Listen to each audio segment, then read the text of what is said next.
সারা পৃথিবী যখন শীতে হিটার জ্বালায়, চীন তখন বরফ সংগ্রহ করে গুদামে মজুদ করে রাখে। শুনতে অদ্ভুত লাগলেও এর পেছনে আছে একটি অসাধারণ কারণ, যেটা জানলে আপনি অবাক না হয়ে পারবেন না। শীতকালে আসার আগেই পৃথিবীর বেশিরভাগ দেশের মানুষ ঘরের দরজা বন্ধ করে হিটার চালু করে দেয়, কিন্তু উত্তর চীনের মানুষেরা ঠিক সেই মুহূর্তে বাইরে বেরিয়ে পড়ে সম্পূর্ণ উল্টো একটা কাজ করতে। তারা বরফ সংগ্রহ করে, কেটে টুকরো টুকরো করে এবং সেই বরফ বছরের পর বছর ধরে সংরক্ষণ করে রাখে, ঠিক যেভাবে একটা দেশ তার খাদ্যশস্য গুদামজাত করে ভবিষ্যতের জন্য মজুত রাখে। চীনারা বরফকেও ঠিক সেভাবেই একটি মূল্যবান সম্পদ হিসেবে বিবেচনা করে।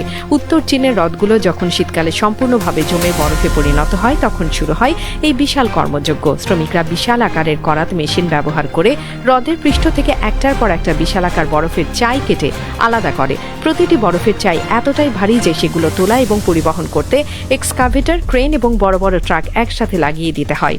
দূর থেকে দেখলে মনে হয় যেন কোনো মূল্যবান পাথর বা দুর্লভ খনিজ সংগ্রহ করা হচ্ছে। বরফ কাটা হচ্ছে, এটা বিশ্বাস করাই কঠিন হয়ে পড়ে। এই বিশালাকার বরফের চাইগুলো কেটে আনার পর সেগুলোকে ইটের মতো একটার উপর একটা সাজিয়ে স্তূপ করা হয়।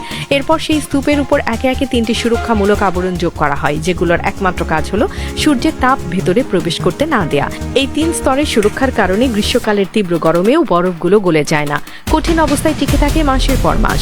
এই পদ্ধতি আধুনিক মনে হলেও এর শিকড় আসলে শতবর্ষ পুরনো চীনা ঐতিহ্যের মধ্যে গভীরভাবে প্রথিত।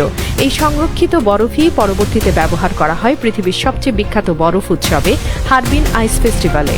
সেখানে দক্ষ শিল্পীরা এই বিশাল বরফের চাইগুলোকে খোদাই করে তৈরি করেন অসাধারণ সব ভাস্কর্য, বিশালাকার দুর্গ এবং বরফের স্লাইড। লক্ষ লক্ষ পর্যটক প্রতি বছর শুধুমাত্র এই উৎসব দেখতে হারবিনে ছুটে আসেন। আর এই পুরো উৎসবের ভিত্তি হলো সেই শীতকালে কেটে রাখা বরফ, যেটাকে চীনারা কখনো নষ্ট হতে দেয় না।